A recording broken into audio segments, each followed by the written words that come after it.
আয়োজিত আজকের এই সংবাদ সম্মেলন থেকে নিম্ন বর্ণিত দাবিগুলো পেশ করা হচ্ছে।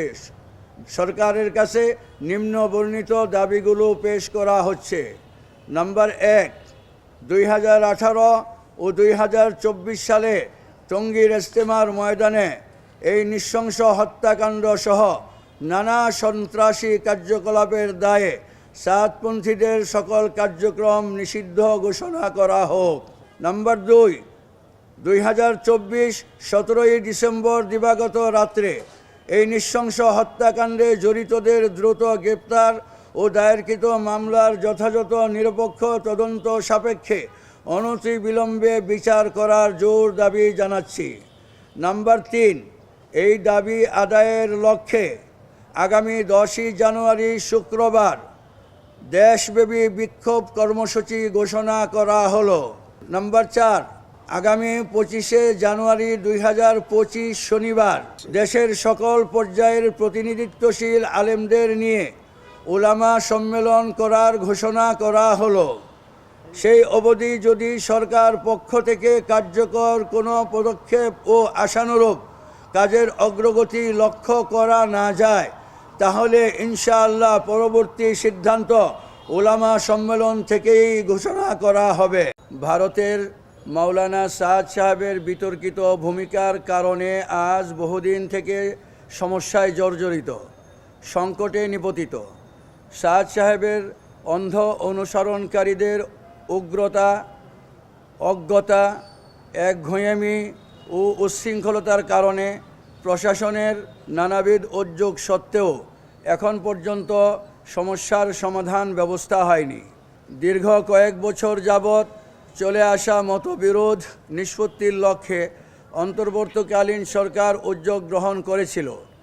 উভয় পক্ষের সাথে আলোচনা করে মাননীয় স্বরাষ্ট্র উপদেষ্টা ও মাননীয় ধর্ম উপদেষ্টার যৌথ উদ্যোগে চলমান সংকট নিরসন ও বিরোধ নিষ্পত্তির লক্ষ্যে একটি রোড ম্যাপও দেওয়া হয়েছিল। বিগত বছরগুলোর ন্যায় চলে আসা ধারাবাহিকতা বজায় রেখে চলতি বছরেও 2 পর্বে ইজতেমার সিদ্ধান্ত গ্রহণ করা হয়েছিল এবং সরকারের পক্ষ থেকে তারিখও নির্ধারণ করে দেওয়া হয়েছিল। আর 2 পক্ষের মধ্যকার অমীমাংসিত বিষয়গুলোর স্থায়ী সমাধানের উদ্যোগ নেওয়া হয়েছিল। সাতপন্থীদের জোর ইজতেমার বিষয়টি নিয়ে উত্তপ্ত হয়ে ওঠে পরিবেশ। এহেন পরিস্থিতিতে আলাপ আলোচনার মাধ্যমে বিষয়টি সুরাহার জন্য 18 ডিসেম্বর 2024 স্বরাষ্ট্র উপদেষ্টা মহোদয়ের নেতৃত্বে স্বরাষ্ট্র মন্ত্রণালয়ে বৈঠকের তারিখও নির্ধারিত হয়। সাতপন্থীদের জোর ইজতেমা করার এই সিদ্ধান্তের প্রেক্ষিতে সৃষ্ট উত্তেজনা ও সংঘাতের আশঙ্কা দেখা দিলে নানা মহল থেকে বিষয়টি সুরাহার উদ্যোগ নেওয়া হয়। আলেমদের প্রতিনিধি দল আলোচনা করেন। সর্বশেষ সমন্বয়ক সার্জিস আলম ও সমন্বয়ক হাসানাত আবদুল্লার নেতৃত্বে বৈষম্য বিরোধী ছাত্র আন্দোলনের নেতৃবৃন্দ উভয় পক্ষের মধ্যে বিরোধ নিষ্পত্তির উদ্যোগ গ্রহণ করেন।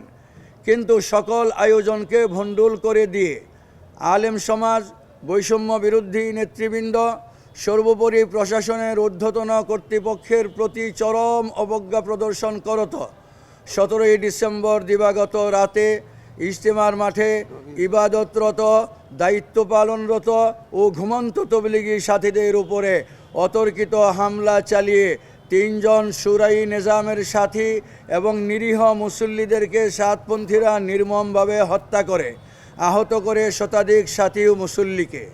উক্ত হত্যা ও হামলাকাণ্ডে সারা দেশের আলেম ওলামা, তাবলীগের সাথী ও তৌহিদি জনতার মধ্যে চরম উত্তেজনা ছড়িয়ে পড়ে।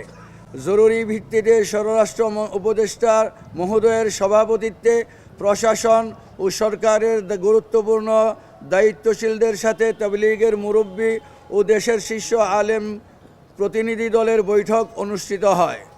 বৈঠকে হত্যাকাণ্ডের সাথে জড়িতদের বিরুদ্ধে দ্রুত পদক্ষেপ গ্রহণ করার আশ্বাসের প্রেক্ষিতে নেতৃবৃন্দ, আলেম ও মুরব্বীগণ উত্তেজিত জনতাকে শান্ত করার পদক্ষেপ গ্রহণ করেন। কিন্তু দুঃখের সাথে আজ বলতে হচ্ছে, দেশের আলেম সমাজ ও দায়িত্বশীলগণ সরকারের প্রতিশ্রুতি বাস্তবায়নে গড়িমসি ও অযথা সময় ক্ষেপণ দেখে যার পরনাই হতাশ ও ব্যথিত হয়েছেন। বিভীষিকাময় পরিস্থিতি সৃষ্টি করেছিল, কিন্তু সেই সরকারের প্রশ্রয়ে এত বড় অপরাধ করেও তারা নির্বিঘ্নে ছাড় পেয়ে যায়।